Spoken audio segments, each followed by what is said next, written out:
Welcome everyone. जो हमारा previous lecture था towards the understanding of thermodynamics second law, उसको आज हम कंटिन्यू करते हैं। उसमें हमने इंजन और रिवर्स ऑफ इंजन यानी कि जिसको हम रेफ्रिजरेटर कहते हैं उसके बारे में एफिशिएंसी निकाली और हमने परफॉर्मेंस कोएफिशिएंट ऑफ एफिशिएंसी और कोएफिशिएंट ऑफ परफॉर्मेंस सॉल्व किया था, डिराइव किया था।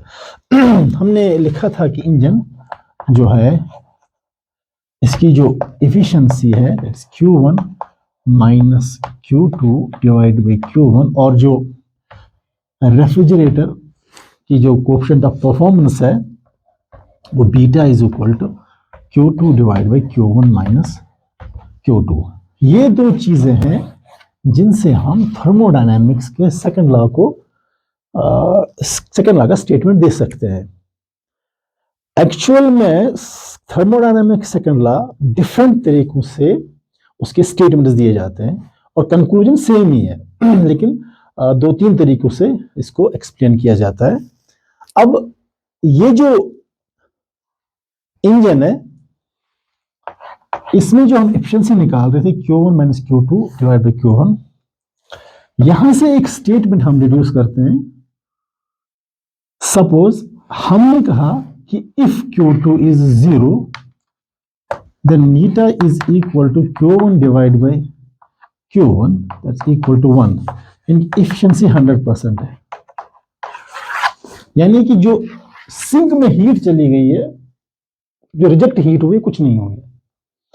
यानी कि इस एक स्पेशल केस को मद्देनजर रखते हुए हम अगर कहते हैं कि Q2 इज इक्वल टू 0, इसका मतलब सिंक में हीट नहीं चली गई। अगर ये सोर्स से हीट आ रही है Q1, यहां से वर्किंग सब्सटेंस हीट दे रहा है और Q2 सिंक में जा रहा है heat.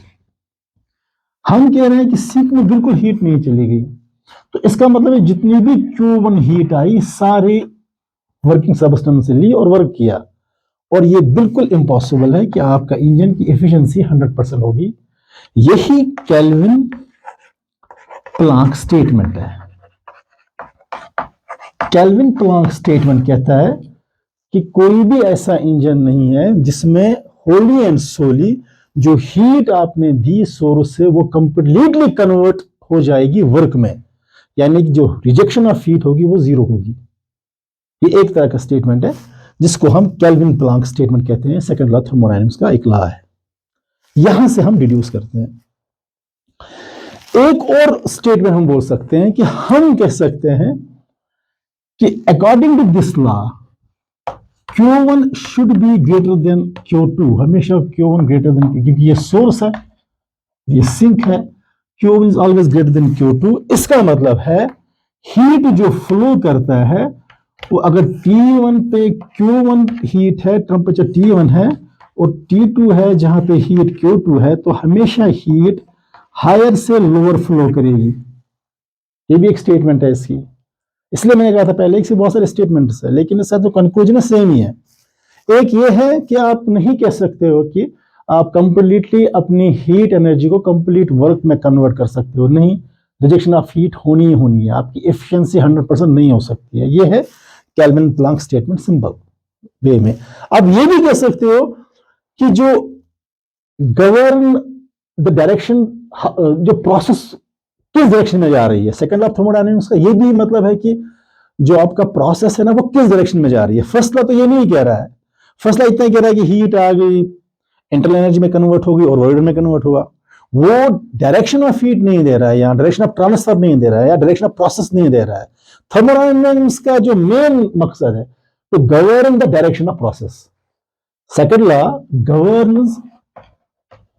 Governs the direction of process, ये भी आप लिख सकते हो, डायरेक्शन ऑफ प्रोसेस, ये प्रोसेस बताता है। अब यहां पे मैंने एक स्टेटमेंट दे दी कि 100% वर्क नहीं हो सकता है, एफिशिएंसी 100% नहीं हो सकती है, केल्विन प्लांक स्टेटमेंट।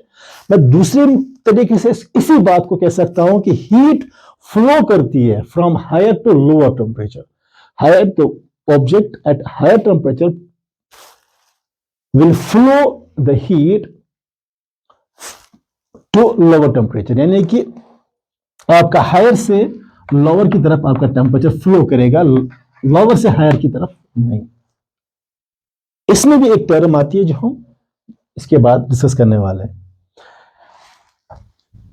इस वाले जो ये केल्विन प्लैंक स्टेटमेंट है, इसको कहते हैं engine statement of thermodynamic second law. Engine statement भी कहते हैं इसको, याद रखिए, ये अपनी जगह लिखिए। स्टेटमेंट ऑफ इंजन या engine statement of thermodynamic second law, engine statement of thermodynamic second law. इस केल्विन प्लैंक स्टेटमेंट को engine statement of thermodynamic second law भी बोलते हैं, क्योंकि हम इंजन से ही निकालते हैं। अब चले इस पे, अब मैं इस पे चलता हूं। पहले मैं इस पे चला, अब मैं कोएफिशिएंट ऑफ परफॉर्मेंस पे चलता हूं।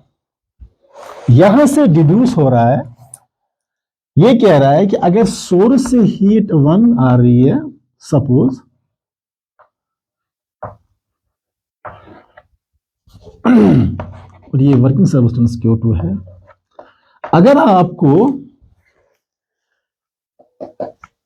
कोल्ड बॉडी से हॉट बॉडी की तरफ हीट लेनी है, अगर आपको कोल्ड बॉडी से हॉट बॉडी की तरफ, जो रेफ्रिजरेटर में होता है कि हम कोल्ड बॉडी से हॉट बॉडी की तरफ हीट ले जाते हैं, यानी कि कूलर बॉडी से हम उस बॉडी तक तरफ ले जाते हैं जिस बॉडी में एनर्जी ज्यादा है, तो आपको वर्क करना पड़ेगा, यानी कि आपको एक्सटर्नल एजेंसी इस्तेमाल करनी पड़ेगी, आपको एक्सटर्नल एड देना पड़ेगा।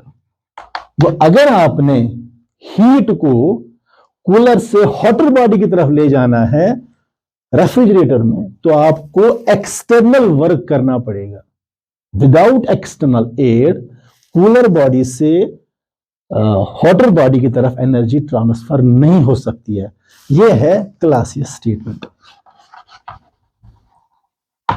ये है Clausius statement second law of thermodynamics की। जो एक दो स्टेटमेंट से, एक है केल्विन प्लैंक स्टेटमेंट, वो ये है कि आपका एफिशिएंसी 100% नहीं हो सकता है, आप कंप्लीटली हीट को कन्वर्ट एनर्जी में, कंप्लीटली जो हीट आप देंगे वो कंप्लीटली वर्क में कन्वर्ट नहीं होगा, रिजेक्शन होनी ही होनी है।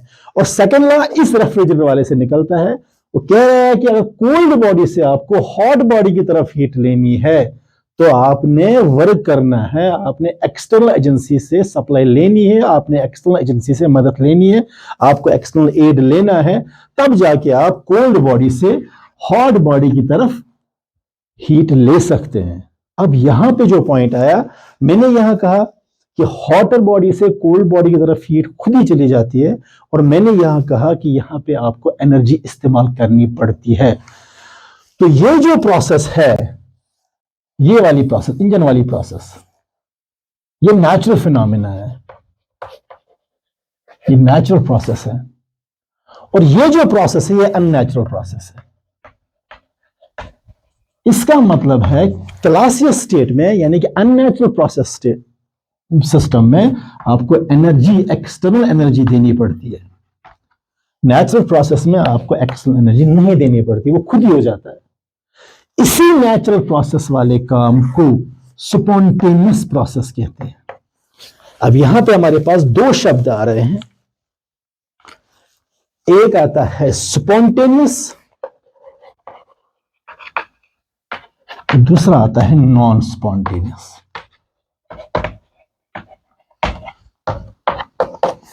स्पॉन्टेनियस का मतलब है जहां पे नेचुरल वे में कोई भी ऑब्जेक्ट नेचुरली फ्लो करेगा, लेकिन जब आपको नेचर के खिलाफ जाना पड़ेगा, तब आपने एनर्जी इस्तेमाल करनी पड़ेगी। कहीं भी आप देख ले, फॉर एग्जांपल अगर आप ग्रेविटी के खिलाफ काम कर रहे हो, you have to apply the energy. इसी तरह से अगर आप किसी भी चीज को सेपरेट करना चाहते हैं जो मिक्सअप हुआ है, तो आपको एक्सटर्नल एजेंसी देनी पड़े, एक्सटर्नल वर्क करना पड़ेगा।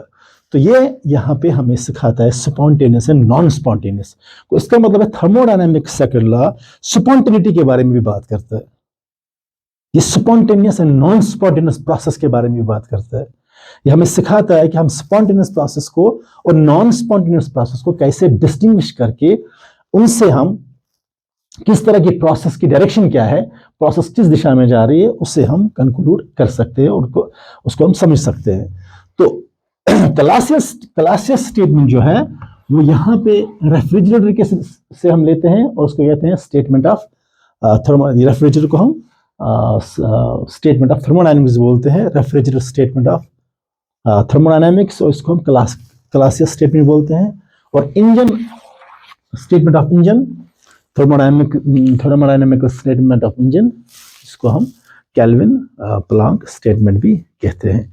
ये थे thermodynamics first law and second law, sorry, जो सिंपली आप डिड्यूस कर सकते हैं इंजन से और रेफ्रिजरेटर से। इंजन से आपकी स्पॉन्टेनियस प्रोसेस मिलती है और रेफ्रिजरेटर से आपको नॉन स्पॉन्टेनियस प्रोसेस मिलती है। और आप इतना ही याद रखेंगे कि जो केल्विन प्लैंक स्टेटमेंट है, तो आप वो हीट को कंप्लीटली कन्वर्ट वर्क डन में नहीं कर सकते हो, आपके रिजेक्शन ऑफ हीट होनी है, efficiency of engine can not be 100%। या आप ये भी कह सकते हो कि वहाँ जो प्रोसेस है वो स्पॉन्टेनियस प्रोसेस है, heat flows from hotter body to colder body, वो ये भी हमें बताता है। और जो क्लासियस स्टेटमेंट है वो कहता है कि अगर आपने कोल्डर बॉडी से हॉटर बॉडी की तरफ हीट लेनी है तो आपको ज़बरदस्ती उसमें एक्सटर्नल एड देना पड़ेगा, यानी कि एक्सटर्नल एजेंसी, एक्सटर्नल वर्क करना पड़ेगा ताकि आप कोल्ड बॉडी से हीट एक्सट्रैक्ट करके हॉट बॉडी की तरफ ले जाओगे। और ये हमें इन इक्वेशंस के से पता चलता है। तो